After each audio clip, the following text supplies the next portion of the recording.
The girl had just transmigrated, only to be forced into becoming a vampire's plaything.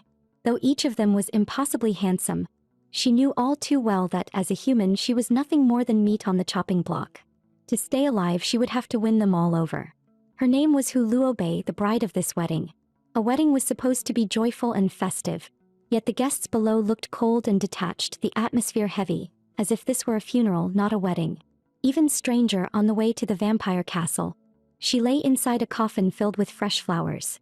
Even after reaching the vampire's territory, her low status as a human meant she could only enter through the smallest gate. Though she was the bride of the day, she waited 8 long hours without her groom ever appearing. Finally fed up, she decided to run.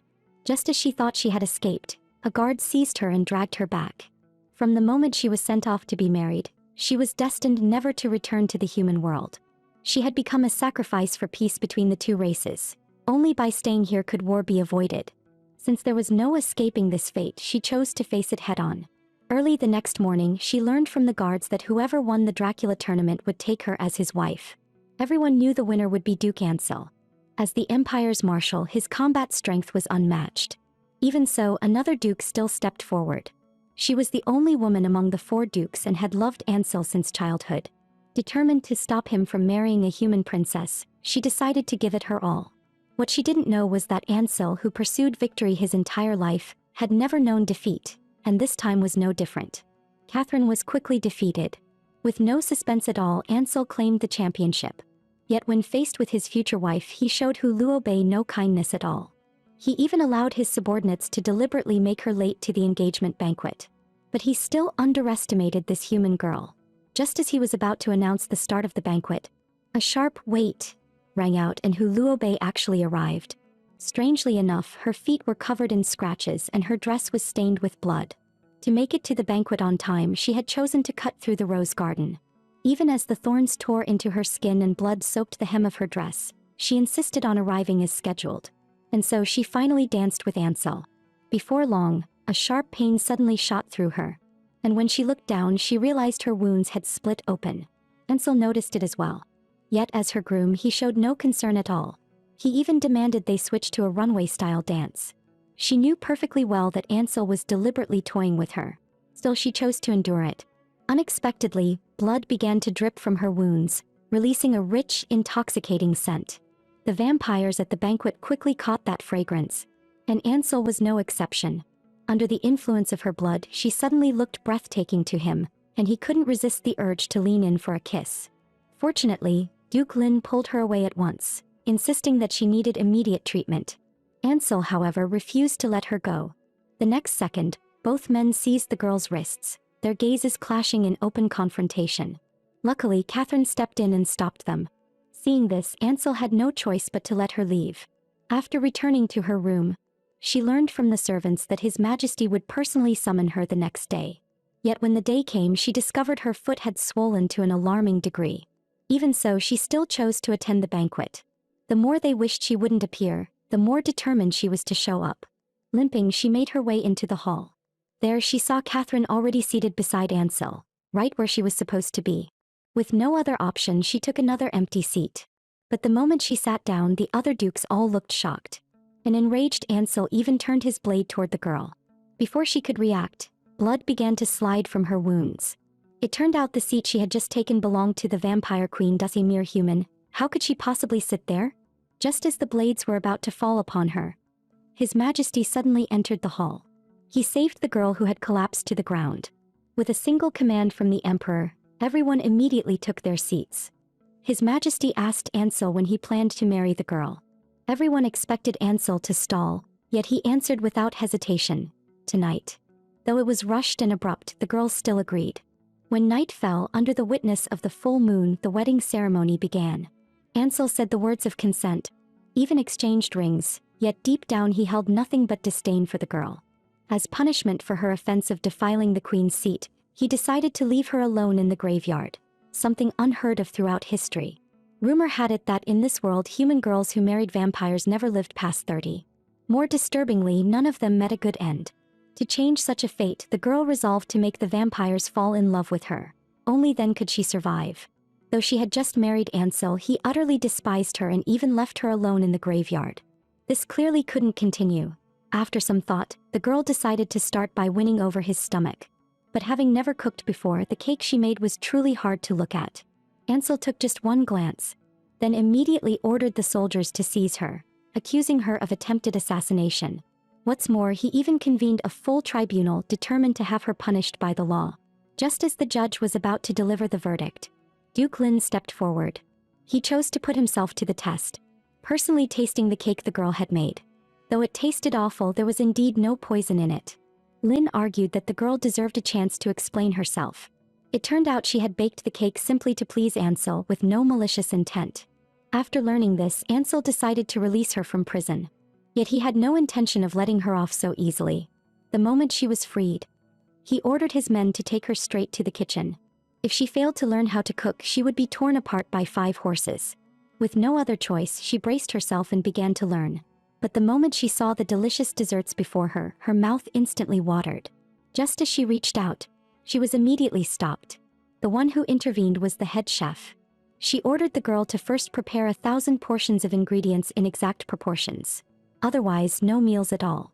For a girl who had never cooked before, it was an impossible task. To push her through it, the head chef even started giving her motivational pep talks. By evening, the girl finally finished the task, but her stomach began to growl loudly. Wandering into the corridor, she was soon drawn by an enticing aroma. Taking a closer look, she discovered a roasted chicken. Starving, she immediately grabbed a drumstick and started eating. To avoid being discovered, she even hid the plate inside her skirt after finishing. Just as she was about to leave, a math problem written on a blackboard caught her attention. Since she had eaten someone else's chicken, she decided to solve the problem for its owner. What she never expected was that this small act would mobilize the entire palace. They searched the whole castle but found no useful evidence at all. Only the girl was spared from inspection due to her special status. Ansel immediately led his soldiers to the girl's room, turning everything upside down yet finding no evidence at all. In fact, just moments earlier, the girl had acted to prevent exactly that. She went alone to the washroom and hid the plate by the window, narrowly escaping suspicion. What she didn't know was that by solving that math problem, she had already become a legend in Duke Hughes's eyes. To make a truly delicious cake, the girl even added her own blood to it. She did so for one simple reason: to please the vampires. The appearance was nothing special, but persuaded by the girl, the head chef finally took a bite. In the next instant, an overwhelming richness spread through her entire body. She immediately decided to put the girl in charge of the cake for tonight's banquet. Duke Lynn was full of praise for the cake as well. He gestured for Ansel to have a taste. Expecting little, Ansel still couldn't resist the temptation. Lynn called over the head chef to ask who had made the cake. Yet the name she gave was one Ansel had never heard before. Catherine, however, understood everything perfectly. She ordered the head chef to have the girl make even more cakes. But just how much blood would the girl have to give to finish them all? Determined to win Ansel's heart, she chose to go all in. At the banquet the next day, the cakes were still exquisitely delicious. Yet His Majesty merely took a single whiff, then immediately turned and left. Confused, Ansel asked where he was going. The answer came in just 2 words: save her. It turned out that in order to finish all those cakes, the girl had already lost too much blood and collapsed. Seeing this, His Majesty immediately lifted her into his arms. He then turned around and kicked the head chef hard. As for Ansel, who knew nothing of what had happened, he was harshly reprimanded as well. When the girl finally woke up, she found herself lying in Ansel's bedroom. At that moment, she realized her efforts had not been in vain. She had finally managed to share a room with Ansel. She even thought that if she could consummate the marriage and bear him a child, her position would be far more secure. But to her utter shock, Ansel not only refused, he even told her to sleep on the sofa that night. The moment she fell asleep, her snoring filled the room. It was so loud that Ansel couldn't get a wink of sleep. To get back at her, Ansel woke the girl early the next morning, claiming he was taking her out for morning training. Determined not to be looked down on, she stubbornly followed him and ran 20 laps. But her strength soon gave out and she collapsed. When she came to, she found herself cradled in Duke Lynn's arms. Lynn warned Ansel sharply, demanding to know if he had lost his mind. The two even broke into a fierce argument over the girl. At that moment, Catherine stepped forward to stop them. She couldn't understand why both men were acting so wildly over a human girl. She even began to fear that Hughes might end up the same way. Yet in Hughes's heart, only math problems were capable of driving him truly mad. What he never expected was that the girl was the very person who had solved them. Bored, the girl returned to that room once more. Just as she was working through the problem, a voice suddenly rang out. Startled, she fled in a panic. As she hurried away, she accidentally dropped one of her shoes. Though she was a princess of the human kingdom, after marrying into the vampire empire, she was shut out by her husband for being just 1 minute late. Left with no choice, the girl leapt up, intending to climb over the wall. Before she could even land, she was spotted by Ansel, who was bathing at the time. Losing control, the girl slipped and fell into the pool. Afterward, she explained that she had been late by a minute because she got lost. Ansel didn't believe her, having noticed that she was wearing only one shoe. Realizing there was more to this than met the eye, he pressed her again. But the girl still gave no answer. With no other option, he told her to wash up first. As she bathed, the girl continued thinking about the math problem from earlier. The problem had been solved, but her shoe was now being carefully kept. For the girl was the very person Duke Hughes had been searching for all along. Ansel soon sensed this as well. When Hughes questioned him, Ansel claimed to know nothing. Yet Hughes could never have imagined that the one he had longed to find was right before him. Judging by what the girl was wearing, she was about to follow Ansel to the military camp. Upon hearing this, Catherine immediately grabbed Ansel by the collar, declaring that he had gone mad. Ansel paid her no attention and continued leading the girl into the military camp. As the girl looked at the swords, she instinctively reached out to touch one, only to be told that they were blades left behind by human ancestors, trophies taken after victory. Hearing this, the girl clenched her fists. Though she too was human, her parents had sold her for money, and her people had sacrificed her for their safety. From that moment on, she no longer felt any attachment to them. Though her veins did not carry vampire blood, her heart had already stayed here. Hearing these words, Ansel felt deeply satisfied. Elsewhere, Catherine reported the girl's entry into the military camp to His Majesty. Yet not only did His Majesty find it acceptable, he even told her not to meddle. This only made Catherine angrier. Fueled by rage, she decided to confront Ansel. On the way, she ignored the girl's greeting outright. Faced with her sharp accusations, Ansel replied calmly with a single question. Was she jealous?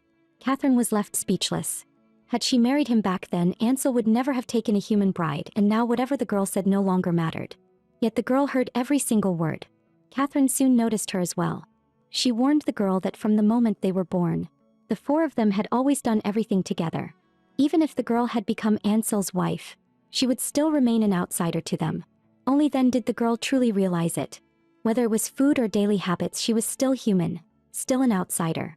Even later that night, as she bathed, the gloom lingered. She couldn't help wondering if her arrival had become the one stain on Ansel's life. Perhaps he would never truly come to like her. Her sadness was so obvious that Ansel quickly noticed it. He asked the girl to sit beside him, admitting that he had indeed been too harsh on her before, and promising he would no longer treat her coldly on purpose. Hearing this, the girl finally showed a long-lost smile.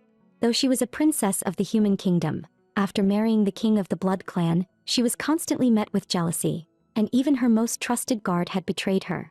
Not long ago, a guard had told the girl that if she wanted to survive here, she had to make integrating into vampire society her goal. Ansel was the next king of the blood clan, and as the future queen, the first thing she needed to do was build her own influence. But as a human, how was she supposed to manage that? The truth was that while the four dukes appeared united on the surface, each of them had their own interests to protect. The reason Catherine had refused to marry Ansel back then was because before the war began, Ansel's family held little real power within the empire.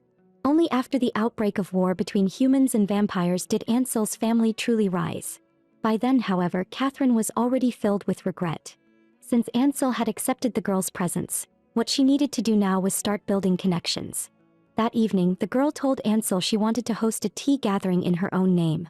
Ansel agreed almost immediately. To show her gratitude, the girl leaned in and kissed Ansel lightly on the cheek. Caught completely off guard, Ansel flushed bright red. The next day, the girl invited the wives of several high-ranking imperial officials and prepared an elegant spread of tea and desserts. Yet she waited and waited all the way until evening without a single guest appearing. Standing before Ansel, her disappointment left her at a loss for words. To her surprise, Ansel was the one who began comforting her instead. If those ladies refused to show her respect, then he would be the one to taste her cooking himself. To cheer the girl up, Ansel even ate broccoli, the vegetable vampires despised the most. Even though he felt like throwing up afterward, he forced himself to swallow it. Everything between the two was clearly seen by Catherine nearby. Watching their bond grow so close, Catherine decided she would tolerate the girl no longer. Taking advantage of Ansel's inspection of the troops, she sent her men to seize the girl. The charge she placed on her was treason, colluding with the enemy. Yet the girl knew full well she could never have done such a thing. From the moment she married into the Blood Clan, the human empire had already abandoned her. Faced with Catherine's fabricated evidence, the girl showed not the slightest fear. "Can a person really be convicted based on just a few words?" she shouted in rebuttal before the court. What she never expected was that Catherine had not only forged physical evidence, but had also colluded with the guards against her. The girl could hardly believe that the person she trusted most had joined forces with Catherine to frame her. She had done nothing wrong, yet at this point no explanation would change anything. As shouts calling for punishment echoed from the crowd below, Duke Hughes remained silent. Left with no other choice, he declared the girl guilty of treason. She should have been executed on the spot, but due to her special status, she was instead thrown into the dungeon. Seeing her scheme succeed, Catherine made sure to crush the girl's last remaining hope. She told her that Ansel despised treason above all else, and that once he returned, the girl's despair would only deepen. Yet the girl understood that now the only one who could save her was her husband, Ansel. She believed he would come for her but never imagined that he would instead divorce her outright. When Ansel first heard the news, he refused to believe it. In his eyes, the girl had already become an inseparable part of his life. That was until Catherine produced the so-called evidence. The moment he saw the envelope, he was left with nothing but resignation. Faced with written proof in black and white, he could no longer save the girl. Meanwhile, in the prison, the girl continued to wait anxiously for his arrival. Gloating, Catherine told her that Ansel would not protect her this time. As long as she remained Ansel's wife, she would inevitably be sentenced to death by hanging. Only by divorcing Ansel and becoming a commoner could she be declared innocent and released. Hearing this, the girl completely broke down, shouting that they had no right to strip her of everything. But Catherine's reply left her in total despair. She had never possessed any rights to begin with. Only then did the girl finally realize that from the moment she was sent here, she had been nothing more than a sacrifice. A mere sacrifice, yet she had once believed there was someone she could rely on. Now she realized it had all been an illusion. Looking at the furious Blood Clan crowd below, the girl could not understand what she had done wrong to deserve such undeserved cruelty. Some even began throwing eggs at her. As insults rang out from the crowd, tears streamed down the girl's face. All of this was watched closely by Catherine. She knew that as long as Lynn did not betray her, His Majesty would never learn of her scheme against the girl. When night fell, the girl finished her makeup, and once again stepped into the hall where the wedding had once been held. The people before her still looked familiar. Yet she understood that the two of them were no longer who they had been that day. Under the priest's declaration, the girl and Ansel were officially divorced. She slowly removed her ring. Ansel watched the girl's lonely figure without saying a word, regret lingering in his eyes. The girl turned and walked away. Though no longer a queen high above all others, she would at least be able to live freely from now on. Ansel stared at her retreating back, unable to let go. Even at the banquet, the other nobles congratulated Ansel, celebrating that he had finally rid himself of a human wife. Catherine was no exception. Even so, the girl's image continued to linger in Ansel's heart. He went to her residence and secretly watched over her. What he didn't realize was that this very act would bring her harm once again. Catherine had quietly followed him there as well. Witnessing the scene, she swore to herself that she would never let the girl off so easily. To enter the academy, one had to sign a life or death waiver, for bullying incidents occurred there every single day. Without choosing a faction for protection, one could be abused to death. Framed by others, the girl was about to be sent to this school. Yet before that, she was still being hunted down. To save the girl, the coachman leapt forward without hesitation, plunging into a bottomless abyss. By sheer luck, they were stopped by a massive tree and survived. To reach the academy in time, the coachman carried the girl and leapt through the air again and again. Elsewhere, 2 examiners were still waiting for the final applicant. With less than 1 minute left before the deadline, just as they were about to leave, the coachman arrived with the girl right on time. However, one of the examiners claimed that the girl had arrived late. Yet she had clearly made it right on time, not a second late. As the 2 examiners were still discussing the matter, they suddenly noticed the coachman behind them, his eyes filled with a chilling glare as he stared them down. Seeing this, both examiners immediately bowed at a 90-degree angle, warmly welcoming the girl. The girl had no idea what was going on, but there was no time to question it. Relieved, she grabbed the coachman's hand and hurried into the academy. Soon the two of them were led into a room. An examiner handed the girl a life or death waiver. Hearing those words, the girl's face filled with shock. After confirming it with the coachman, she signed the document without hesitation. When they reached the dormitory, the coachman handed the girl a small bottle. He explained that it was a potion meant to conceal her human scent and that she had to drink it once every 7 days, or she would be exposed. The girl didn't hesitate for even a moment and drank it down immediately. She understood clearly that, at this point, aside from the coachman, she had no one else she could trust. After explaining everything, the coachman prepared to leave. He had helped the girl so much, yet she didn't even know his name. When she asked, the coachman told her his name was a lie. And just like that, the girl successfully moved into the dormitory. But the moment she lay down on the bed, a strange smell filled the air. She lifted the blanket and found a pool of blood beneath it. Had the previous occupant died from blood loss? As she was thinking about it, a burst of noisy commotion suddenly erupted. The girl went to the window, only to see a group of students engaged in blatant bullying. Without hesitation, she rushed downstairs. But the moment she shouted for them to stop, a boy grabbed her and pulled her back. He warned her not to try shielding others before she had the strength to protect herself. Even so, the girl felt she couldn't just stand by and do nothing. When she reached the tree nearby, she discovered that the bullied boy had already passed out. Trembling, the girl reached out and gently stroked the boy's head. Tears streamed down her face, impossible to hold back. Fueled by anger, she called out to the group, determined to demand justice for him.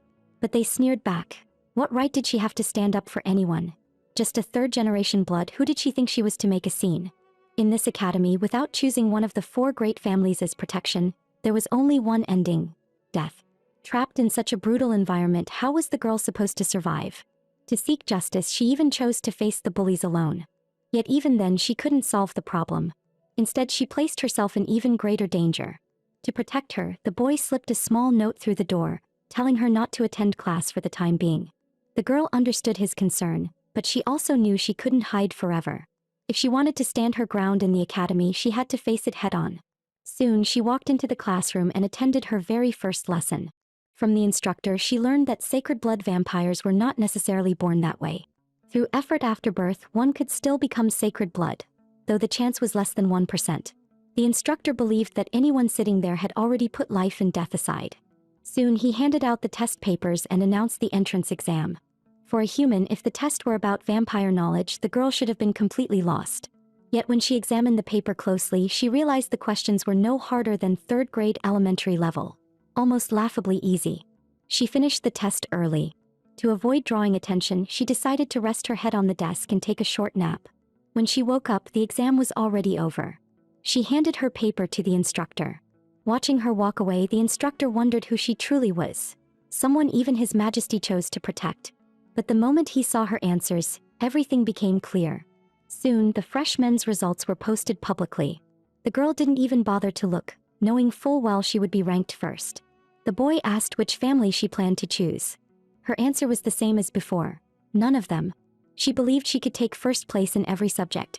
What she hadn't expected was that the academy tested not only scholars but warriors as well. As a human, her body quickly gave out. Thankfully, the boy was there to support her. Before leaving, he warned her once more. Without choosing a side, her fate would be death. But having once been a duchess, the girl understood clearly. No matter how powerful the 4 great families were, in the end she could rely only on herself. Her body aching all over, she lay on the bed thinking about what she should do next. Just then there was a sudden knock on the door. When she opened it, she found it was a lie. Hearing that the girl had nothing scheduled today, a lie had brought her some medicine. Watching how thoughtful and gentle he was, the girl couldn't help imagining how happy she might be if a lie were the one she married. Wanting a lie to stay close, she asked whether she would be able to see him often in the future. A lie replied that he would stay by her side. Only then did the girl show a satisfied smile. Meanwhile, news of the girl's perfect score in mathematics quickly reached Duke Hughes. When he learned that the exam paper itself had been written by her, his expression turned to pure astonishment. Eager to meet such a prodigy, Hughes decided to go to the academy in person, determined to recruit her. Though she was not a vampire, she held the key to the Blood Clan's lifeline. For with exceptional mathematical ability, one could become a supreme high priest. Yet at present she faced a serious problem. Her warrior score was far too low. In this academy, only students ranked in the top 10 overall were granted the right to freely choose a family. Just like Lia, who ranked first, she was free to choose Ansel's family. The girl insisted on staying independent, but her overall ranking was beyond 200. As a result, she had no such right and could only accept the academy's assignment. Given her strong academic performance, the instructor placed her in the education department. It sounded promising on the surface, but the moment she met the students there, she was met with open insults. To deliberately target her, someone even pushed her down the stairs. And it didn't stop there. Seeing her on the ground, they began kicking and trampling her, giving her no chance to speak. It was only when Duke Hughes appeared that they finally stopped. To cover themselves, they lied and claimed the girl had fallen on her own, insisting it had nothing to do with them. The girl thought Hughes would help her, but instead he ignored her and even told her not to block his way. Lying on the ground, the girl felt an indescribable sense of loss. Fortunately, Ali arrived and reached out, trying to take her away. But the girl was barely able to stand at that point. Seeing this, Ali gently lifted her into his arms and carried her back to her room. Meanwhile, in his search for a mathematical prodigy, Hughes summoned Lia and prepared a separate test just for her. Despite giving it everything she had, Lia still scored only 59 points. With a single glance, Hughes understood that she was not the person he was looking for. He began to think carefully, could the one he sought be that girl instead? But the image of the girl lying on the ground moments earlier, utterly miserable, made him dismiss the thought at once. What he never imagined was that the person he had searched for so desperately was, in fact, that very girl. To improve her warrior score, the girl had even skipped her mathematics class. After all, math was too easy. She would rather spend the time strengthening her body. If she missed once, she would shoot 1,000 times, 10,000 times until she finally hit the mark. Just as she was practicing, a stone suddenly flew toward her. It struck her arm. By sheer coincidence, the impact caused her arrow to hit the bullseye. The one who had thrown the stone was none other than Duke Hughes, though she initially thought he was bullying her. It was only after Ali explained that the girl realized Hughes had been guiding her all along. Even so, she couldn't understand why he chose such a method instead of teaching her properly. The girl complained nonstop to Ali. To cheer her up, Ali promised that he would personally teach her archery from then on. During their free time, Ali told the girl that as long as her mathematics was strong enough, she could calculate the laws governing balance and center of gravity, which was the prerequisite for becoming a blood clan priest. By passing the examination, one could gain the chance to control the very lifeline of the blood clan. However, ever since the queen passed away, the blood clan had been without a high priest. Hearing this, the girl patted Ali on the shoulder and said that she would be the future high priest. She had once been the dream woman of every man in the empire, only to be ruthlessly abandoned after marriage. Now, through her own efforts, she had become a candidate priest of the blood clan. When they met again, she no longer regarded him as worth her attention. Not long ago, in order to become a priest, the girl skipped all her classes, focusing solely on improving her mathematics. She had thought Ali stayed by her side of his own free will. But after asking him, she learned that everything had been arranged by His Majesty. Upon hearing this, her expression changed instantly. She told Ali that he could leave, that she did not need him anymore. The girl decided to remain here and study, vowing to become the greatest astrologer, revered like the first queen. Understanding this, Ali could only leave in resignation. Soon the graduation examination arrived. News of the girl achieving a perfect score in mathematics quickly spread throughout the academy. Even so, the instructor still refused to acknowledge her. Just as she began to protest, Ali suddenly walked in. The instructor immediately became respectful, and his attitude toward the girl changed at once. Since you cannot make the decision yourselves, then listen to the opinions of the dukes. The matter soon reached the ears of Duke Lynn. He immediately sought an audience with His Majesty, only to find the palace empty. Choosing to act first and report later, the girl thus set foot on the road to the Holy Temple. This time she would not only become a sage, but also the foremost battle astrologer, commanding the obedience of all. Before long, the girl arrived at the Holy Temple. Ansel noticed her at once. Seeing her again, he felt she seemed somewhat unfamiliar. He reached out, intending to touch her. Thinking Ansel was about to strike her, Lynn immediately stepped in to stop him. After all, the girl was now the temple's new candidate priestess, and Ansel no longer held such authority. But Ansel had no intention of hurting her. He only wanted to see what the candidate for the high priestess looked like. Since it was her, it seemed unlikely she would truly become a priestess. Offended by his arrogance, The girl stepped forward and declared that she would definitely become the high priestess. Angered, she turned and left. She did not even take her luggage with her. Seeing this, Ansel immediately told her to go back and collect her belongings. The girl ignored him completely and walked straight out of the palace. Lynn followed after her, trying to speak on Ansel's behalf. In Ansel's eyes, however, Lynn looked as though he was flirting with his former wife. He strode forward and shoved Lynn aside.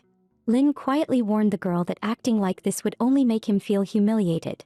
Yet the girl thought only one thing. He was already her ex-husband, so what right did he have to interfere? The girl grabbed Lynn by the arm. She stated clearly that she could like whoever she wanted, and Ansel had no right to interfere.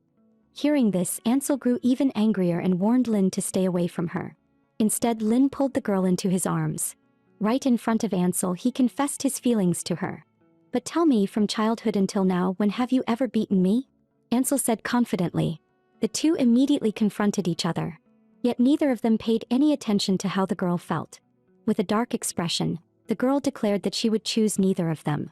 After saying that, she turned and walked away at once. In the past, she had been treated as a toy, passed around by the dukes, but this time she would be herself. Even if she was not a vampire, she would rely on mathematics to unravel the secret of the Blood Clan's immortality. Because once that secret was solved, she would become the supreme priestess of the Blood Clan. Meanwhile, Ansel was urgently searching for the girl. When he questioned Lynn, even Lynn could only say that he did not know where she was. The two of them then made their way to the Blood Clan's forbidden grounds. To their shock, they discovered the girl was solving a mathematics problem. Through her efforts, the answer to the secret gate was finally about to be revealed. The girl stepped up to the gate and slowly extended her hand. She traced a pattern on the surface of the door with her finger. The very next second, the gate burst into a dazzling light. But when it finally opened and they looked inside, they found nothing but a pool of spring water. Clearly, the matter was far more complicated than expected and required an immediate audience with His Majesty. Before long, the news reached Hughes. After confirming that the gate had been opened by the girl, Hughes suddenly realized that the mathematical puzzle in his own room must have been solved by her as well. Left with no choice, the girl told the truth. She had assumed Hughes would punish her for it. But to her complete astonishment, Hughes pulled her into his arms and declared that from now on she would be his wife. The other two immediately grew agitated. The girl looked at the man who had just confessed so passionately. She replied that proposing simply because she had solved a math problem made the feeling seem far too frivolous. Seeing Hughes rejected, the other two could not help but laugh at him. But in the girl's eyes, the three of them were all cut from the same cloth. The moment those words were spoken, all three men grew displeased. No matter what happened today, the girl was forced to choose one of them. Left with no choice, she finally spoke her true feelings. The person she loved was named a lie. Yet the name was unfamiliar to all three, prompting them to decide to investigate it thoroughly. At that moment, His Majesty suddenly approached. Raising his hand, he publicly declared that the girl would henceforth serve as the Grand Priestess of the Blood Clan. Just as the investiture ceremony was about to begin, a sharp cry of "I object" echoed through the palace. The one who stepped forward was none other than Catherine. She argued that as a human, the girl could never become the Grand Priestess unless she turned into a vampire. Yet once transformed, the girl would only be a half-blood, immortal perhaps, but forever deprived of a normal life. Just as the girl hesitated, His Majesty declared the objection invalid, stating that as long as the Grand Priestess's identity remained secret, there would be no issue. Hearing this, Catherine had no choice but to agree. And so the girl successfully became the Grand Priestess. Though her identity could not be made public, the celebration could not be omitted. At the banquet the following day, the girl appeared in a long black gown, instantly drawing the attention of the dukes. Seeing this, Hughes immediately stepped forward to confess his feelings. However, every bit of it was witnessed by Catherine standing nearby. She smiled as she quietly plotted something of her own. At that moment, a young girl suddenly crashed into the girl. The girl instinctively looked down.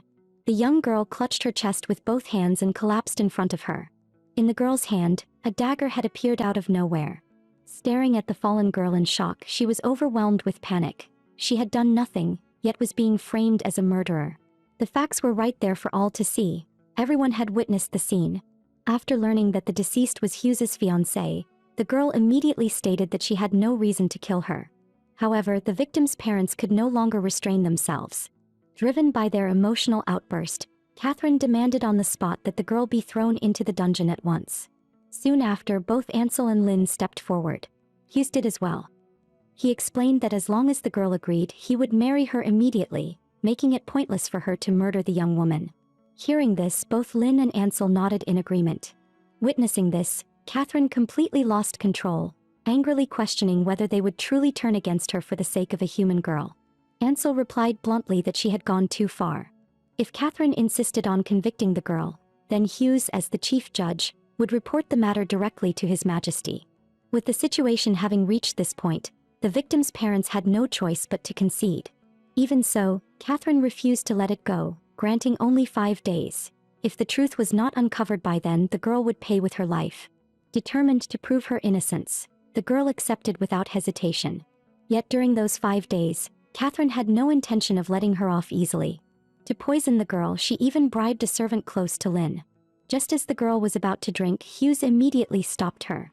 When the teacup shattered, they discovered the water contained a lethal poison. Hughes warned the girl that unless the food was delivered by him personally, she was not to eat anything. But hiding forever was not a solution, so in order to uncover the truth, the girl chose to take the initiative. Accompanied by Hughes and Ansel, she went to the body of the young woman, preparing to conduct an examination. During the process, she discovered that the young woman had not been killed by the dagger, but by a silver needle concealed in her hand. After learning the truth, the girl visited the victim's home and explained everything in detail to the bereaved parents. Yet instead of caring about the truth, they accused the girl of desecrating the dead. Fortunately, with 2 dukes present to testify, the situation did not spiral out of control. Only after learning that the girl was the new priestess of the Blood clan did they agree to withdraw the charges. Hughes and the girl then stood together by the window. The girl asked Hughes why he had not allowed her to reveal the truth earlier. Since the young woman had clearly not been killed by the dagger, why was the case concluded so hastily? Hughes explained that his actions were not only to clear the girl's name, but also to keep the 4 great families in check. Only through balance could the empire remain stable. The true culprit's goal was far more than framing the girl. It was likely an attempt to overthrow the entire Blood clan. Without solid evidence, no one could afford to act rashly. Only then did the girl truly realize that she was no longer just a human princess, but now also the grand priestess of the Blood clan. What she bore was no longer merely a title but a heavy responsibility. How ruthless this girl was, just to find the one she loved. She was willing to gamble with her own life, even choosing to leap into a bottomless abyss, an act born of sheer desperation.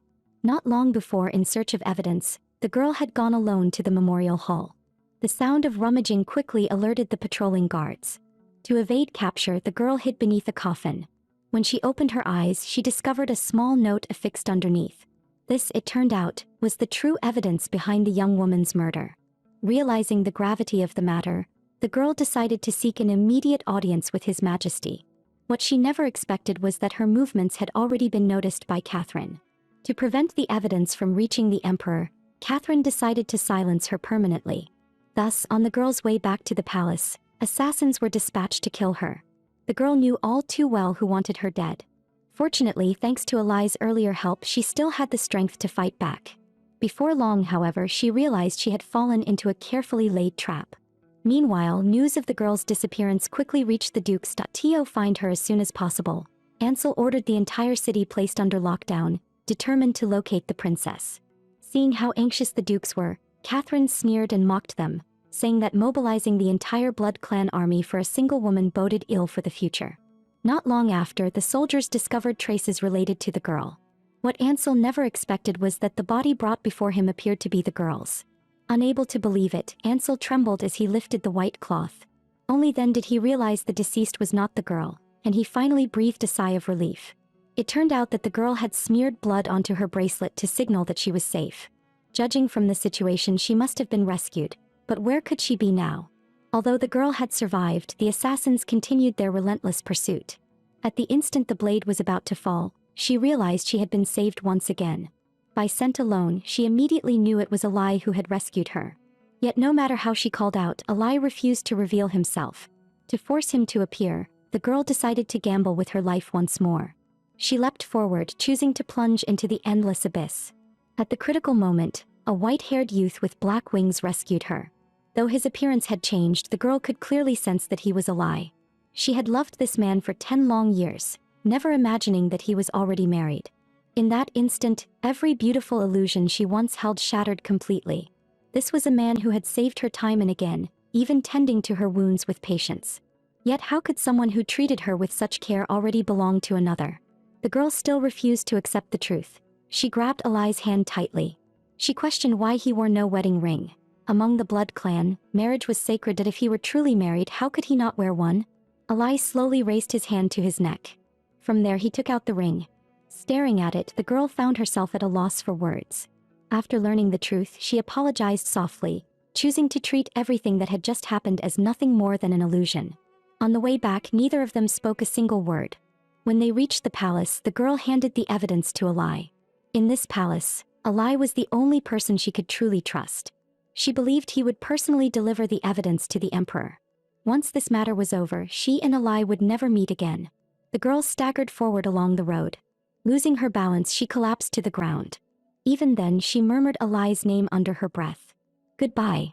When she awoke, she found herself lying in a room. Ansel and Hughes were still discussing how to perform surgery on the girl's leg. Hearing this, the girl tugged lightly at Ansel's sleeve, saying she could undergo the surgery without anesthesia.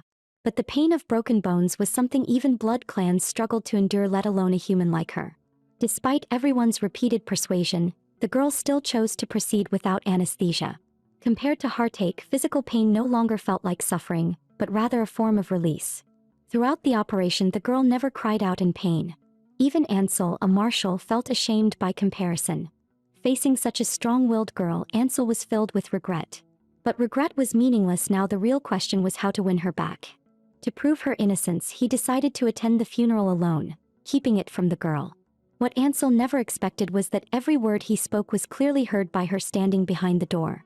Even though she had just undergone surgery, the girl insisted on going herself so the truth could be revealed.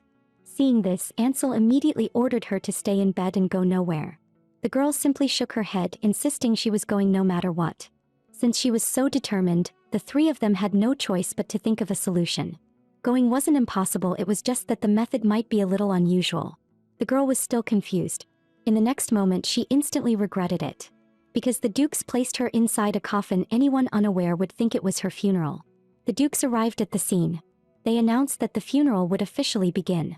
Seizing the moment, the girl sat up from the coffin and declared that the young woman would finally rest in peace today. Yet the victim's parents still believed their daughter's death was the girl's fault. Although she could understand the pain of losing a child, the girl insisted she was not the murderer. She then presented the copied evidence. After learning the truth, the two of them finally calmed their anger. Seeing that the evidence had been exposed, Catherine panicked. She rushed straight to the palace. There, she threatened the soldier transporting the evidence, intending to silence him. At that critical moment, a sharp blade suddenly appeared behind Catherine, aimed straight at her. From her attempt to threaten the soldier, it was clear that she was the one who killed the young woman and framed the girl. If the girl were merely human, it might have been one thing. But she was now the Blood Clan's high priestess. What right did Catherine have to act this way? Faced with everyone's questioning, Catherine showed no panic at all. Instead, she arrogantly declared that without solid proof, there was nothing they could do to her. Just as the standoff reached its peak, an imperial decree suddenly arrived, ordering the four great dukes to appear at court immediately. Catherine never expected that the letter she had written to the young woman had already reached the emperor's hands. Realizing the situation had turned against her, Catherine confessed that she had indeed tried to frame the girl. However, she insisted that the young woman's death was not her doing. The girl had been her teammate, and she had no reason to kill her. After careful consideration, Hughes and Ansel realized that something about the case was indeed suspicious. As a result, the emperor decided that until the truth was fully uncovered, Catherine would be confined to the hospital. Soon after, Hughes conveyed the decision to the girl. The girl began to reflect on everything that had happened. At that moment, one person suddenly came to her mind. And almost instantly, she was certain it had to be him after all. She had not been in the Blood Clan for long. The only real suspect was the guard who had once betrayed her, Alan. To capture him, the girl asked Ansel to deploy soldiers and set an ambush near shops that sold human food. As long as Alan was still within Blood Clan territory, catching him would be effortless. Just as the girl had expected, Ansel soon succeeded in capturing Alan. Under her interrogation, Alan finally confessed to everything. It turned out that the silver needle that killed the girl was the very one Alan had been forced to swallow. The girl lifted Alan's chin and asked why he had framed her again and again. In the end, everything he had done came down to a single desire: immortality. As long as he completed the task Catherine gave him and eliminated the girl, he could become a half-blood vampire and achieve eternal life. Hearing this, the girl realized he was beyond redemption and immediately ordered him thrown into prison. At that moment, a man dressed in black suddenly appeared before Alan. He removed his hood, revealing long blonde hair. There was no doubt about it, it was Lynn. The true mastermind behind the entire scheme had been him all along. Lynn praised Alan for playing his role perfectly in front of the girl and promised to fulfill the wish he had been given. But he also delivered bad news: the Emperor had already ordered Alan's execution. Alan knew he was destined to become a disposable pawn, and in order to survive, he decided to reveal his true identity. To keep using him, Lynn chose to spare Alan's life for the time being. Soon news spread that Alan had been dumped into a mass grave. Even though Alan had betrayed her, he had once been the only person she truly trusted. After hearing of his death, the girl could not suppress the pain in her heart. What she never imagined was that Alan hadn't died at all. Instead, he arrived at the entrance of a mountain cave. Staggering, he made his way inside. Sitting within was a prince, and if not for his intervention, Alan would have long been dead. To repay this life-saving debt, Alan deliberately gathered information. On the surface, the four dukes appeared united, but behind the scenes they were constantly at odds. Meanwhile, the vampire race had gained a new chief priestess. Though she was the dream of countless men across the empire, she would never be allowed to marry. Once someone became a vampire priest, their entire life had to be devoted to reading the heavens and guiding the fate of the vampire race. Just a week earlier, relentless storms had swept through vampire territory, and devastating floods had left countless clansmen homeless. To deal with the disaster, Lynn stated that the position of chief priest had been vacant for far too long. With the situation growing dire, the people urgently hoped a new priest would be chosen to dispel the calamity. Standing by the window and watching the torrential rain, the girl finally understood how vital the chief priest truly was to the vampire race. At that moment, the Emperor suddenly summoned her. The girl knew very well that this audience could only be about the chief priesthood. The Emperor told her that if she were to become the vampire race's chief priest, she would have to devote her entire life to divining the heavens and the fate of the vampires, never marrying for the rest of her days. Even so, was she still willing to become the chief priest? The girl's gaze was firm and her expression resolute as she accepted without hesitation. Yet the moment she stepped out of the palace and saw a lie, a trace of doubt and regret surfaced in her heart. She moved forward and wrapped her arms tightly around him, murmuring softly, from today on she would be the true chief priestess, and their relationship could go no further. Hearing her confession, Alai held her as well, a hint of regret in his voice. Yes, from now on she was the chief priestess, destined to save countless disaster victims. Soon after, the girl chose to follow the three dukes and head directly to the disaster zone. When cries for help echoed from the water, they rushed toward the sound without hesitation. But upon closer inspection, there were no refugees to be found. Instead, the air was thick with the scent of human blood. To uncover the truth, Ansel immediately ordered the soldiers to retrieve the bodies from the water. Upon examination, he discovered clear bite marks on the victims' necks. It was obvious they hadn't drowned, they had been killed by having their throats bitten through. Yet moments earlier, they had clearly been calling for help. At that moment, a bubbling sound suddenly rose from the water. Seeing this, Ansel immediately leapt in. Not long after, he dragged the killer out from below. Under Ansel's brutal interrogation, the culprit was forced to confess the truth. The three humans had originally been slaves owned by a certain half-blood family. Keeping human slaves had long become common among minor houses, and those with power even treated drinking human blood as a pleasure. Only then did the girl fully grasp how serious the situation truly was.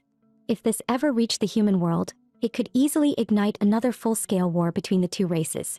That day also happened to be Huluobei's scheduled inspection of District 3. Along the way, Lynn kept talking non-stop. But the girl remained uneasy, troubled by Alai's warning before her departure, sensing that something bad might happen here. Upon arriving at their destination, the girl was greeted by the warmth and praise of the people of District 3. What should have been a harmonious scene instead stirred a possessive desire within Lynn. His expression darkened as he thought to himself that he would claim the girl no matter the cost, and anyone who stood in his way would be eliminated. Especially Ansel. After a long day of work, it was only at night that Huluobei changed her clothes, attended by her maid, Taro. At that moment, Lynn's voice sounded from outside the door. Alai's warning before her departure instantly surfaced in Huluobei's mind. Alarm bells went off at once, and Hu Luobei refused Lin, claiming she had already gone to rest. The man standing outside with a bottle and glasses had no choice but to abandon his plan and leave in disappointment. Still uneasy, Hu Luobei asked Taro to sleep in the room with her that night. Though the maid felt it was improper, she eventually agreed after seeing Hu Luobei's pleading expression, and the night passed without incident. Instead, it made Hu Luobei wonder if she had been overthinking things or had misunderstood Eli's warning. The next morning, just as Hu Luobei finished washing up, Lin sent breakfast over. To her surprise, the cook turned out to be Teresa, the same woman who had caused her to collapse before. According to Teresa, Lin had deliberately sent her to the human empire to study human cuisine, all to prepare food that suited Hu Luobei's taste. Hearing this, Hu Luobei eagerly picked up her knife and fork to try it. After all, ever since arriving in the vampire realm, she had never truly tasted food from the human empire. She took a large bite only to find the flavor strangely unsettling. Seeing her reaction, Lin handed her a glass of milk, suggesting she ease it down. Hu Luobei thanked him politely. But just as the milk reached her lips, a sharp, irritating scent suddenly filled her nose. She asked Lin whether some kind of spice had been added to the milk. Lin panicked, clearly at a loss, and hurriedly lied that a servant might have made a mistake. He then ordered the servant to take it away and pour it out at once. The plan had failed yet again, leaving Lin furious. Damn it, without red wine, it was impossible to mask that distinctive scent, though fortunately the evidence had been destroyed in time. He immediately changed his expression and eagerly offered other pastries, only to have Hu Luobei decline with a smile. Soon after, Hu Luobei excused herself and left the dining hall. Back in her room, Hu Luobei quietly instructed Taro to prepare a few things. Fortunately, she had been alert enough to notice something wrong with the milk, though she still didn't know who was behind it. That peculiar scent, however, had left a deep impression. Anyone carrying it would certainly be involved. Her first stop was the easiest place to investigate, the kitchen. The head chef, no longer as sharp-tongued as before, treated Hu Luobei with unusual friendliness. She welcomed her warmly, and even offered her a mushroom sauce with an exceptionally rich flavor to taste. Without the slightest suspicion, Hu Luobei drank it. She had let her guard down around Teresa because neither the kitchen nor Teresa herself carried that distinctive scent, which meant the person who had tampered with the milk could not have been Teresa. At that moment, Lin's greeting sounded from behind her. He invited Hu Luobei to attend an art exhibition scheduled for a week later. However, Hu Luobei was set to leave for District 2 under Catherine's command the day after tomorrow, and the timing likely wouldn't work. Lin insisted that he would speak with Catherine himself and asked Hu Luobei to stay a little longer. Hu Luobei agreed with a gentle smile. Once Lin walked away, her smile collapsed instantly. The hand that had just brushed against him still carried that distinctive scent from the milk. As for who had drugged it, she already had her answer. She quietly asked Taro whether everything had been prepared, and Taro confirmed that it had. At that moment, Hu Luobei desperately wished she was wrong. Night soon fell and Teresa prepared a lavish dinner. Lin then brought out Hu Luobei's favorite red wine to celebrate. Hu Luobei drank it without hesitation. After finishing a single glass, she suddenly felt dizzy. Seeing this, Lin quickly supported her and offered to escort her back to rest. Yet at the doorway, he showed no intention of leaving, insisting on going inside to take care of her. If Hu Luobei let her guard down for even a moment, Lin would have succeeded. When he realized she wouldn't let him in, Lin could only leave in frustration. However, Lin didn't leave completely. Instead, he stayed hidden at the far end of the corridor. As soon as Hu Luobei entered the room, she instructed Taro to move faster. Shortly after, Taro came out and explained to Lin that the princess was unwell and didn't require service tonight, so she would return to the servants' quarters to rest. Lin nodded, watching Taro walk away. He then took out the spare key he had prepared long ago. By that time, Hu Luobei had already taken the medicine and fallen asleep. Seeing his goal achieved, Lin quietly unlocked the door with the spare key and slipped inside. Gazing at the woman sleeping on the bed, he smiled and murmured, "Hu Luobei, I can finally have you." He pulled the woman into his arms, vowing he would never give her to anyone else.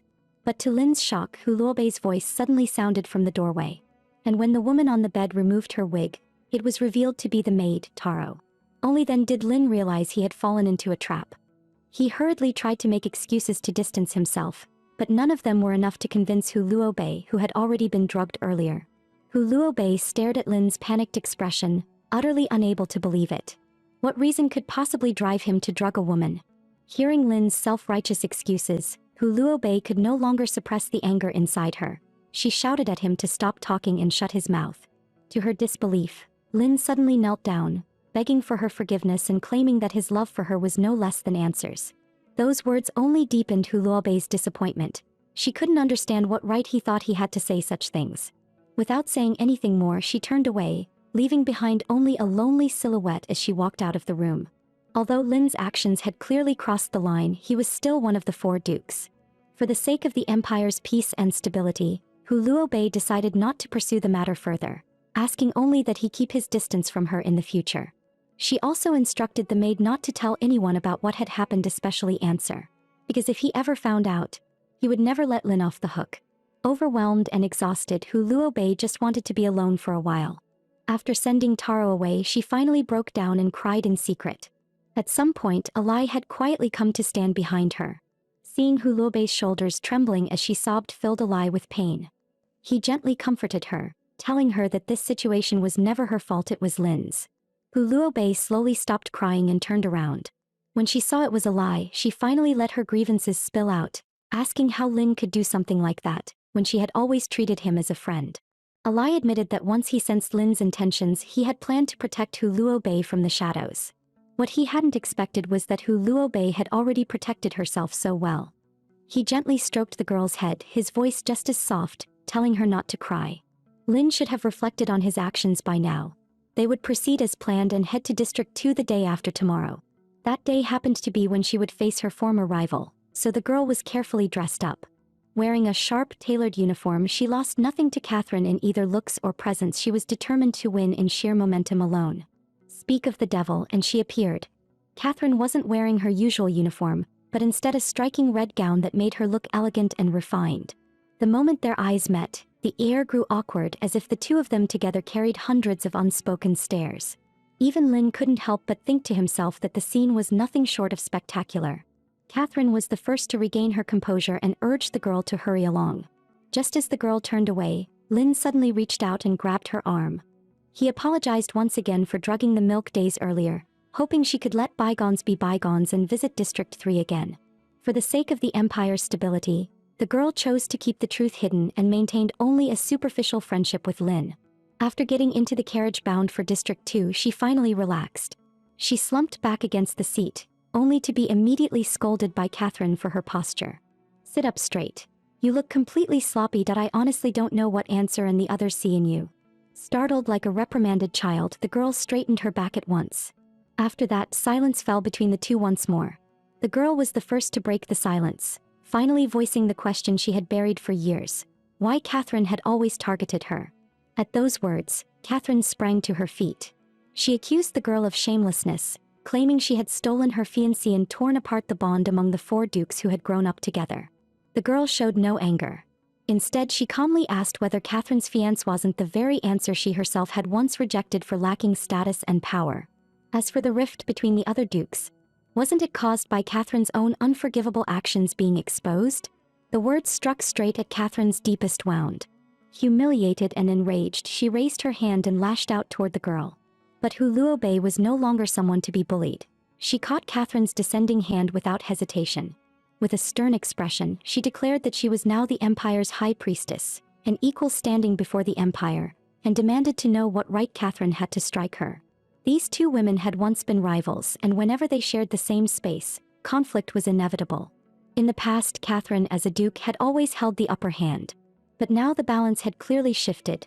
The girl carried greater authority, having never committed a single unforgivable act. She proceeded to list Catherine's crimes one by one without mercy. Catherine, knowing she was in the wrong, found herself unable to argue back. At that moment, only one thought remained in her mind: kill Hu Luobei. It was the simplest solution. Hu Luobei couldn't help but feel exasperated by Catherine's way of thinking. She stated bluntly that killing her would achieve nothing because Ansel still had feelings for her. If she were to die, she would only become Ansel's eternal white moonlight. Besides, she no longer cared for Ansel at all. If you want someone's love, you earn it yourself. Tripping others will never get you there. Catherine seemed to pause as if she had actually understood the point. But her pride would never allow her to bow her head. She turned away angrily, saying she didn't need anyone telling her how to act. Then she added coldly, "If you truly have no interest in Ansel, You'd better not let me catch you playing tricks. Their argument carried on for the rest of the long journey. Before they realized it, they had already arrived in District 2. Unlike the other districts, Catherine did not lead the High Priestess through public inspections. Instead, she brought her straight to the Duke's estate. She dismissed it casually, telling her to eat, enjoy the gardens, and leave when the time came. Her presence meant nothing here. To Hu Luobei, it was a blatant humiliation, and she made it clear this was a royal assignment she would see through. When Catherine heard the word, the king, she had no choice but to back down and loosen the restrictions, allowing Hu Luobei to go out and look around freely. With that, she turned and left. Only then did Hu Luobei realize Catherine hadn't even told her where she was supposed to stay. She decided not to dwell on it and eagerly stepped into the district to see the people for herself. As expected of District 2, the financial hub, the streets were lined with small businesses and vendors. Suddenly, a young boy crashed straight into her arms. Hu Luobei crouched down about to comfort him, but the boy bolted away in an instant, snatching the king's dagger that hung from her chest. She immediately chased after him. The boy was incredibly agile and quickly pulled dozens of meters ahead of her. At that moment, an armored man standing on a nearby wall stepped in, drawing his blade to help. He flicked a stone from his hand, striking the boy's leg with perfect accuracy. The boy fell to the ground, and Hu Luobei rushed over, worried and concerned, to check if he was hurt. Instead of gratitude, the boy shouted at her to mind her own business. He grabbed a handful of dust from the ground and flung it straight into her face. As Hu Luobei rubbed her stinging eyes, the thief seized the moment to escape and vanished without a trace. At that moment, the armored man descended from above. He assured Hu Luobei that he would help her recover the item. Hu Luobei stopped him, asking him to take her along. Whatever was inside couldn't be seen by just anyone. The armored man hesitated for a moment, then suddenly scooped her up around the waist. With a light leap, the two of them soared into the air. By then, the boy had already slipped into a secluded forest. Seeing no one chasing after him, he finally relaxed and opened the bundle. When he saw the dazzling gemstone set into the dagger, he couldn't help whispering, "So beautiful. This must be worth a lot." "Mom can be saved now," the boy muttered, hesitating. He walked up to a door and knocked softly. The person inside recognized him and asked impatiently, "What useless junk did you steal this time?" As the boy handed over the item, guilt flickered across his face. Just then, Hu Luobei arrived and shouted at him, "That belongs to me." Startled, the boy lost his footing and tumbled down the stairs. Seeing him trembling in fear, Hu Luobei softened her tone and gently told him that if he handed the item back, he could leave. She wouldn't hurt him. After hearing this, the boy dropped the bundle and fled in a hurry. Hu Luobei picked it up and opened it to check. But the dagger inside had already been swapped for a wooden stick. The person inside the room told Hu Luobei that the boy lived in the commoner's district. The exact address was unclear, only that he belonged to the Hill Abigail family. She turned to ask the armored man behind her if he knew where the commoner's district was. The armored man shook his head, only then realizing that he didn't even know the name of this kind stranger. Though they were complete strangers, there was an inexplicable sense of familiarity. Hu Luobei politely extended her hand and asked for his name. Yet the armored man fell silent, as if he had suddenly lost his voice. After repeated requests from Hu Luobei, he finally agreed only to accompany her in searching for the boy. The armored man pointed toward the sky and said, "We search from above." Before she could respond, he lifted Hu Luobei into his arms and leapt upward. Held securely against his chest, Hu Luobei found herself thinking of another man. The last person who had carried her like this was a lie. She wondered where a lie was now and what he might be doing. A fleeting thought crossed her mind. Being this kind of female lead felt almost effortless, protected wherever she went. This mysterious armored man stayed by her side as they searched for the royal dagger. Though his face was hidden, the scent he carried felt strangely familiar, yet she couldn't recall where she had encountered it before. Following clues given by others, the two arrived at the commoner's district. The people there looked exhausted and lifeless, a stark contrast to the prosperity of the other streets. Hu Luobei asked a sleeping boy where the laundry slave Abigail's family lived, only to be rudely chased away. But the moment she produced a silver coin, the boy sat straight up, his attitude turning instantly respectful, even offering politely to guide her. The armored man behind her noticed something but chose not to comment. The two followed the boy into a narrow, secluded alley. As the boy shouted, "We've got visitors," several thugs suddenly emerged from all sides, staring at them with sinister expressions. They threatened the pair, demanding they be generous and pay for a decent meal. Just as Hu Luobei found herself at a loss, the armored man stepped forward, shielding her behind him. Using only a fraction of his strength, he effortlessly took down all the thugs. He then restrained one of them and ordered him to lead the way. Soon they arrived at the Abigail household, where the boy's mother was hanging laundry in the yard. Hu Luobei carefully explained that she had come to look for the woman's son regarding a lost item. The woman immediately understood what she meant. At her call, Hu Luobei learned that the boy's name was Wanda. Wanda responded and came out, only to freeze in fear the moment he saw Hu Luobei and the armored man. Hu Luobei still arrived a step too late. Wanda shoved her aside, telling her that the dagger had already been sold. Hearing this, Hu Luobei became visibly agitated and grabbed Wanda by the shoulders, urging him to find a way to get it back immediately. But Wanda snapped, accusing the purebloods of constant oppression and insisting that stealing from them was only fair. Seeing how deeply wronged he felt, Hu Luobei, as the Empire's high priestess, tried to calmly understand his situation. Wanda explained that he was a half-blood. His mother washed clothes for pureblood families, yet they constantly withheld her wages. Even reporting it to the authorities was useless. Law enforcement never stood up for half-bloods, so he treated the money from selling the dagger as her unpaid salary. The boy's tragic story struck a chord with Hu Luobei. She made up her mind to ensure those debtors would return every coin owed to his mother. Deeply moved by her promise, Wanda finally relented. He led them to a dark, damp underground tavern. The stench of alcohol mixed with mold made Hu Luobei feel nauseous. Noticing her discomfort, the armored man quietly handed her a handkerchief. She accepted it and covered her nose, a warm feeling blooming in her chest at his thoughtfulness. Beneath his cold exterior, the armored man's quiet consideration earned Hu Luobei's genuine favor. The boy led them into the underground tavern and told the vicious-looking man at the bar that he wanted to see the Baron. The man took one look at him, decided he had no money and told him to get lost. Hu Luobei was about to take out the gold coins she carried with her, when the armored man beside her raised a hand and stopped her. Without a word, he stepped up to the bar and placed a ring on the counter. Its color and material alone marked it unmistakably as a noble item. The man immediately recognized its value and told them the person they were looking for was at the end of the corridor. Inside the private room, Hu Luobei got straight to the point, offering to redeem the dagger for twice the original price. The yellow-haired man flatly denied ever receiving such an item. Faced with Wanda's furious accusations, he not only refused to admit anything, but even resorted to threatening an unarmed child with violence. Unable to bear seeing Wanda hurt, Hu Luobei swallowed her anger and apologized. She then led everyone away from the brewing trouble. Deep down, she knew the man had likely recognized what the dagger represented and deliberately refused to acknowledge it. But that raised another question. After paying such a high price, who was he planning to sell it to? A thought surfaced in Hu Luobei's mind. Could Catherine's business dealings be behind this? Yet she quickly dismissed the idea, choosing to believe that Catherine had already begun to reflect on her actions. The armored man had already come up with a plan. At that moment, he was prying open the ventilation shaft of the underground tavern, preparing to sneak inside from there. Hu Luobei couldn't help but feel genuine admiration for him. Before he left, she told him that even if he failed, it didn't matter, as long as he came back safely.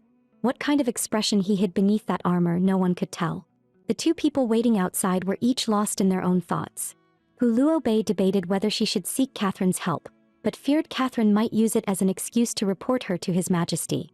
Meanwhile, Wanda's guilt finally burst out and he broke down in tears. Hu Luobei comforted him for quite some time, and once he had calmed down, she told him to go home and rest. At the same time, a visitor arrived at Catherine's ducal residence. The moment Catherine saw the king's dagger, she immediately ordered the person to be brought in. The visitor was a red-haired man, an upperclassman of Hu Luobei's from the Vampire Academy, and also her rival during the competition for the position of High Priestess. Even the scheming Catherine seemed capable of restraint, while this red-haired man, defeated by Hu Luobei, had harbored resentment ever since losing the High Priestess title to her. He presented the Lost King's dagger to Catherine and whispered that now was the perfect chance to kill Hu Luobei. Without the king's dagger, the human princess was nothing more than an ordinary girl, someone who could die by the roadside without raising suspicion. He told Catherine that everything had already been arranged. In the past, Catherine would have praised him for a job well done. But now, after everything she had experienced because of Hu Luobei, Catherine no longer wanted to commit such unforgivable acts. She glared viciously at the red-haired man who was seeking credit and coldly demanded to know where the person was. Meanwhile, Huluobei was anxiously waiting for the armored man. A long time had passed, yet there was still no sign of him, making her worry that something had gone wrong. What she failed to notice was a shadow slowly creeping toward her. The sudden appearance of the figure startled Huluobei, causing her to fall to the ground. The icy blade reflected the terror in her eyes. The dagger sliced across her arm. The assassin, unsatisfied, pressed her head down forcefully. Huluobei clenched her teeth in anger. Was this Catherine's doing again? Suddenly, a sharp whooshing sound cut through the air.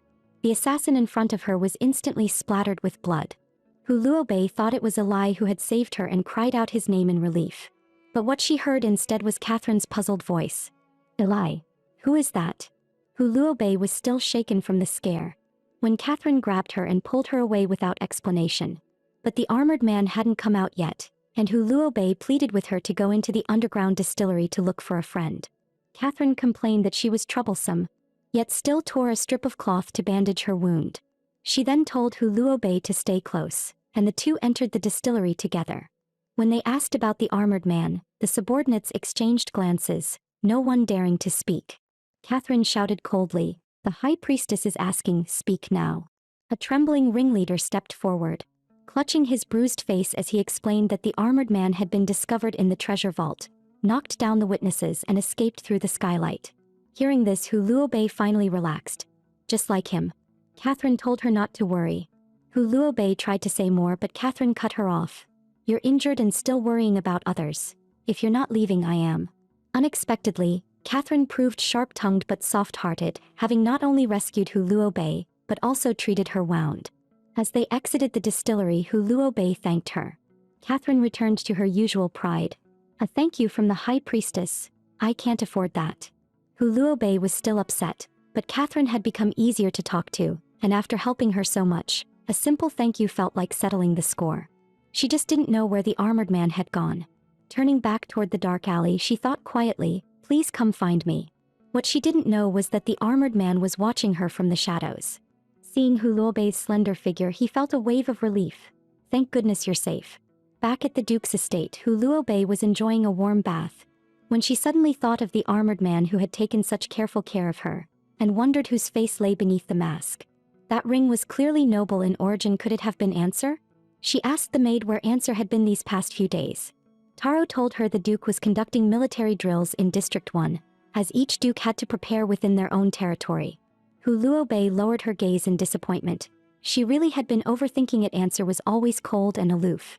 Soon after, Catherine's maid escorted Huluobei to the reception hall, returning the king's dagger to her. Huluobei was puzzled. Why was it here? Catherine spoke sternly yet with an oddly gentle tone. Instead of asking pointless questions, keep the dagger safe. Lose it again and you won't be this lucky. This is His Majesty's gift, don't disgrace it. Huluobei could tell they truly revered the king and asked Catherine why that was. That question opened the floodgates of Catherine's words. The once quiet grand hall grew lively with the arrival of another young woman. At the same time, tension stirred across the rooftop above them. The armored man noticed the stranger who had intruded into the estate, his sword aimed at Eli, demanding to know who he was. Eli didn't answer. His gaze remained fixed on the window on Huluobei, who was chatting comfortably with Catherine inside. Once he confirmed Huluobei was safe, he turned to leave. But in the next moment, an iron chain shot out, binding his wrist in place. The armored man tightened the chain and repeated the question, "Who are you?" Two mysterious men faced each other on the rooftop, the air heavy with tension. Eli spoke calmly, "You shouldn't be here, your feelings for her have clouded your judgment." The figure beneath the armor froze for a brief moment. The chain loosened as the armored man demanded to know his true identity.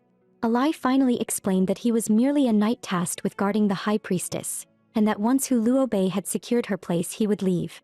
After Eli departed, the armored man remained still, lost in thought about his own actions. Suddenly, an excited cry shattered the quiet night. Huluobei was standing on the balcony. She had spotted the armored man and urgently told him not to leave, saying she would come to him at once. Catherine, meanwhile, was utterly stunned. Someone had infiltrated the Duke's estate without anyone noticing. Huluobei carefully climbed up onto the rooftop and returned the freshly washed handkerchief to the armored man. She also gave him a token that belonged only to the two of them, a small wooden carving shaped like a cat.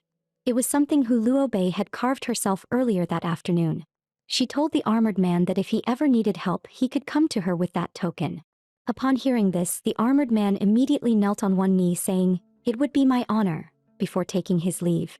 Watching his retreating figure, Hu Luobei quietly hoped they would meet again someday. Suddenly, Catherine's impatient voice echoed from below. "If you don't come down now, I'm taking the ladder away." Moments later, the armored man appeared inside Ungshir's study. Ungshir lounged on the sofa, not even lifting his head. "You're back," he said lazily. The armored man removed his mask, revealing his true face. "You've worked hard these past few days." The figure on the sofa then dropped his disguise, revealing Hughes beneath it. Hughes let out a cold chuckle. Taking off the disguise isn't enough. My fee is quite steep. It turned out Ungshir had feared Catherine would target Hu Luobei, so he had forced Hughes to impersonate him and hold the estate. Meanwhile, the real Ungshir went to District 2 to watch over Hu Luobei from the shadows. But under the current circumstances, Hughes poured cold water on him. What you did this time crossed the line. Besides, Hu Luobei is now the high priestess. She's forbidden from marrying anyone. Trying to win her back is meaningless. Ungshir already knew this, so he didn't get angry. Instead, he asked Hughes in return, "Is that the conclusion you reached after repeatedly proposing to Hu Luobei and testing her resolve?" Hughes gave a sly smile and admitted that he genuinely wanted to marry Hu Luobei. After all, having her meant taking another step forward in the field of mathematics. Her existence only needed to help him solve every mathematical obstacle. Those words completely ignited Ungshir's anger. He grabbed Hughes by the collar. Two men had fallen for the same woman, yet Hughes's affection was nothing more than seeing her as a tool to advance further in mathematics. Ungshir clenched his grip and growled, "Hu Luobei is her own person. She will never be anyone's tool." Even he hadn't expected those words to come out of his own mouth. Hughes's smile turned sharp as he asked whether Ungshir wanted to go through, one by one, how he had treated Hu Luobei in the past. The moment those words landed, Ungshir's hand loosened. He leaned weakly against the table, his thoughts in chaos, his speech disordered. Hughes's slender fingers brushed through Ungshir's hair as he said softly, "I know you truly love her now, but it's already too late." The next day marked the end of Hu Luobei's inspection of District 2. Ungshir arrived early to escort her to District 1. On the way, he ran into Catherine. During their conversation, Catherine suddenly asked, "If Hu Luobei hadn't become the high priestess, would you still be trying to win her back?" Ungshir's answer was straightforward. He liked her, and it had nothing to do with status. In fact, he wished Hu Luobei had never become the high priestess. Catherine pressed on, asking, "Then what exactly is it about her that's worth liking?" In her eyes, Hu Luobei was full of flaws with little to admire. Ungshir's response was calm and unwavering. Liking someone means not caring about their flaws at all. Seeing how the once cold and detached Ungshir had become so devoted, Catherine couldn't help but warn him not to change himself just to chase after someone. Ungshir replied firmly, "I've never changed." After a brief silence, he added, "Whether it's strength or political marriages, you and your family still have plenty of options. You and I were never meant to be." Catherine replied that it had nothing to do with personal gain. She simply didn't want to give up. Ungshir let out a soft laugh. "Is that so? Neither do I." Before long, Hu Luobei walked over, dressed in her uniform. Catherine complained about her not wearing a gown, but Hu Luobei explained that she wanted to go to the commoner district to look for that child. Upon hearing this, Ungshir insisted on going along, even setting aside his military duties. The three of them bickered their way to the commoner district. What awaited them there made their hearts sink.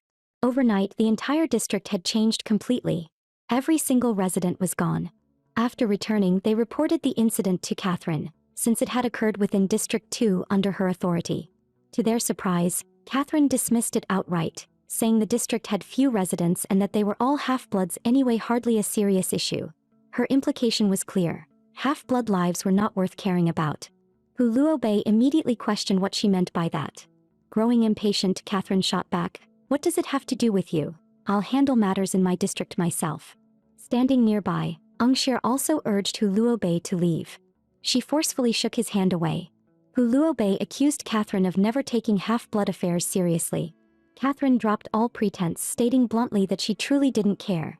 Even if an entire street vanished or every half-blood died, she wouldn't lose sleep over it. Hu Luobei was stunned that a duke of a foreign state could say something so cruel. She then looked at Ungshir, who had remained silent. His indifferent expression made it seem like he was listening to something utterly trivial. Instead of defending her, he told her not to push the issue further. Her anger flared. How can you trust that Catherine will actually resolve this? Offended by the accusation, Catherine stepped forward, grabbing Hu Luobei by the collar and warning her not to go too far. At that moment, Ungshir seized Catherine's wrist. Let go. His voice was cold enough to send a chill down the spine. Do I need to repeat myself? Though seething inside, Catherine still held deep respect for Ungshir. In the end, she released her grip. After that, Ungshir told Hu Luobei to trust that Catherine would handle the matter properly. Hu Luobei didn't respond. With her head lowered, she walked out of the hall in silence. Catherine continued muttering complaints, saying, "It's not like I said I wouldn't deal with it." Ungshir followed quietly behind Hu Luobei. After walking for a long while, Hu Luobei suppressed her anger and asked softly, "Do you look down on half-bloods too, don't you?" Ungshir answered with silence. To Hu Luobei, half-bloods were still citizens of the Blood Empire. Why should they be treated with such discrimination? Ungshir instead asked her if she still remembered why she had married into this land in the first place. Hu Luobei couldn't give a clear answer. Back then, she had simply wished to marry a handsome man, and that wish brought her here. Ungshir followed up with a piercing question. As a diplomatic bride, you knew nothing at all? Hu Luobei murmured. A diplomatic bride? Even the only knight meant to protect me is using me. Who would truly care about me? In this world, I've always been alone. Her anger lingered, rooted in Ungshir's apparent indifference toward half-blood lives, something her kindness could not accept. Seeing her distress, Ungshir began to explain the Empire's view of half-bloods. In the beginning, the Blood clan consisted only of pure bloods and sacred bloods.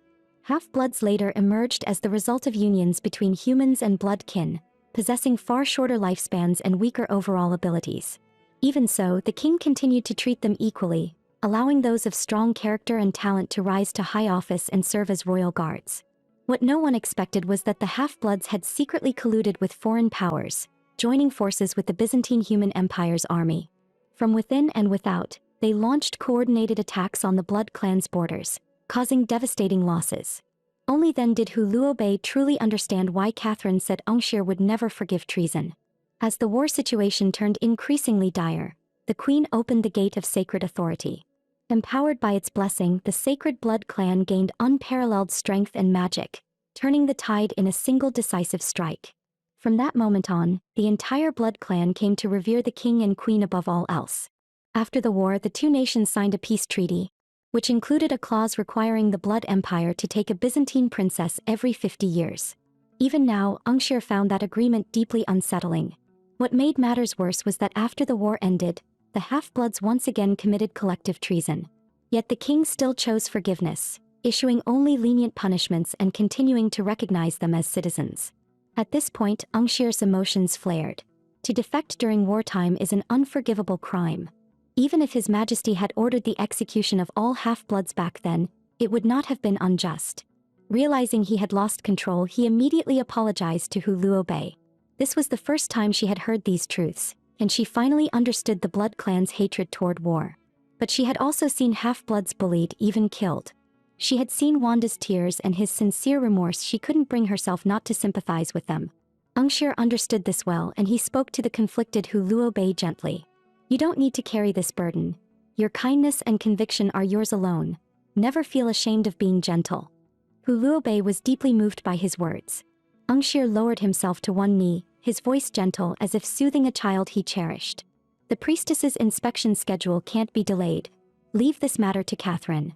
I promise you while I'm here, I will make sure she treats this seriously. There will be no brushing it aside, that I will see it through and give you a resolution you can accept. Trust me, all right?